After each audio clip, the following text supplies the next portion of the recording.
Further updates coming. And US President Donald Trump says Washington will take direct control of Venezuela following the military operation that led to capture of the president, Maduro. Trump said the United States will oversee the country until what he called a safe and judicious political transition is achieved. He also signaled continued pressure, including enforcement of the oil embargo. Let's listen in to the US President.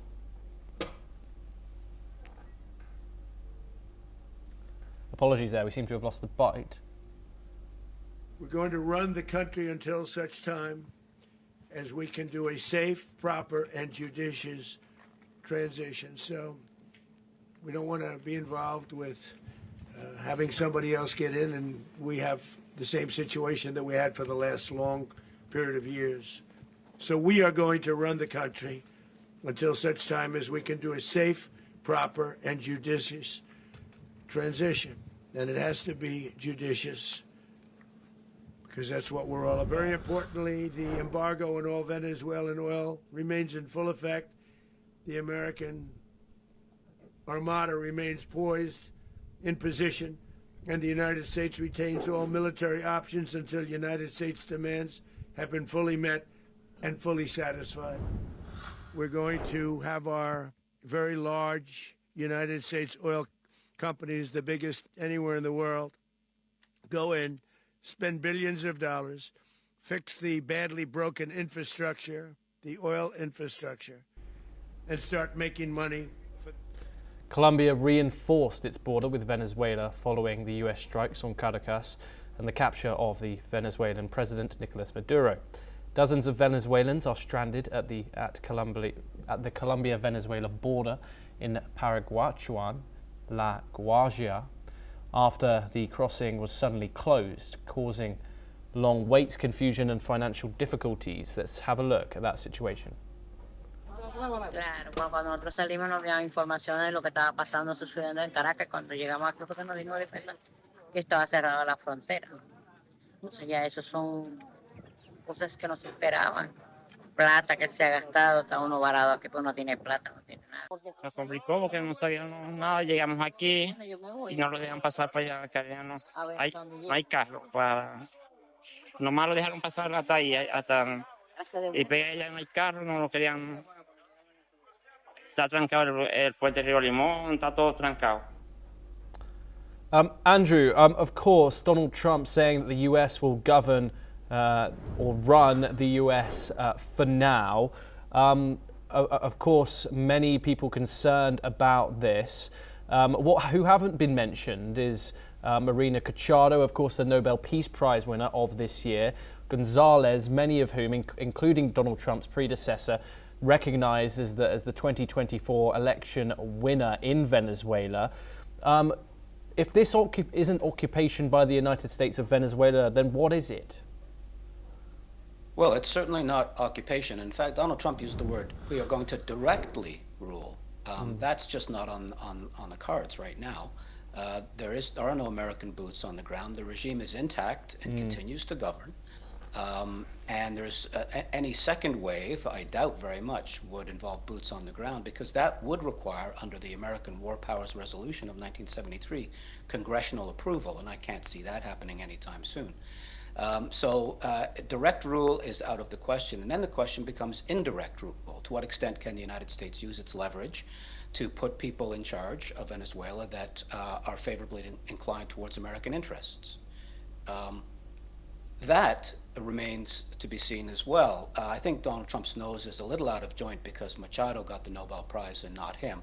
But even taking personalities out of the equation, it remains to be seen who actually has the legitimacy within Venezuela, if this regime were to collapse, to step up and say, okay, I was elected, I am in charge. And then they have to ask what that person would say to Washington.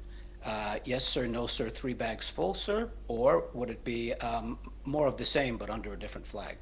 Indeed. Dr. Kochar, when the US says that it will oversee Venezuela until a safe transition, who decides what that word safe means? Obviously, Donald Trump will decide because there is no other actually power who has right now the control over Venezuela. And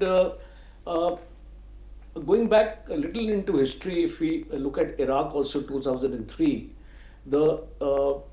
America actually governed Iraq through a provisional authority that is control of assets and not sovereignty, because that was also a part of thing. Libya also 2011, America did a similar kind of a thing, a governance,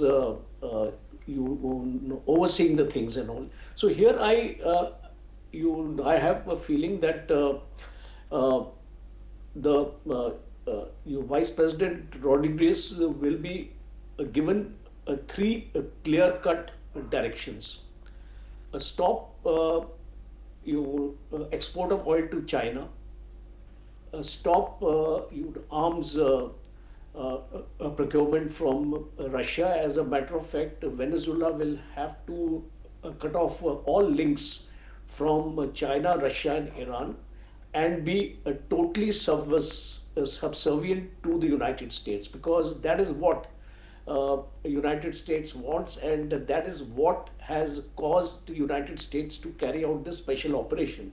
So I think these are very clear-cut directions which the Vice President would have to follow, because she possibly has limited options as of now, and in case that's the last contingency, in case things don't pan out in this manner, then as Andrew is saying, that they will place somebody of their choice in Venezuela by some kind of a method, because I was just reading somewhere today that as per the constitution of Venezuela, in case a president is absent for more than 30 days, they have to elect a new leader. So because right now it is an interim arrangement, and the Vice President has been made in charge so that the things go smoothly as far as the administration is concerned and the governance issues are concerned.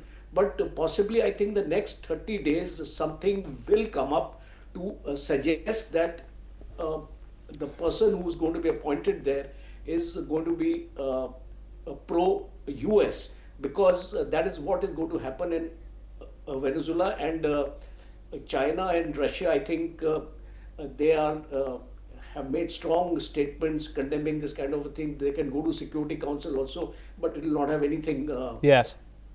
Much about it. So presently, I think that would be the arrangement.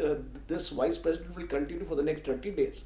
And then possibly, if she is okay, if she accepts all the conditions of the US, which most probably I think may happen, then the things will go very smoothly. America will take control of all the oil companies. I just mentioned that PDVSA this is the oil and natural gas company of Venezuela, which controls all the oil assets.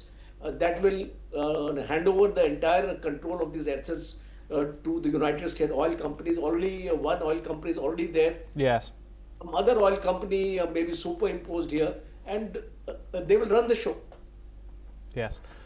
Dr. Rajan Kochar and Professor Andrew Latham, thank you very much for joining us here on NewsX World. It's always a pleasure to speak to you on the programme. Thank you for taking the time.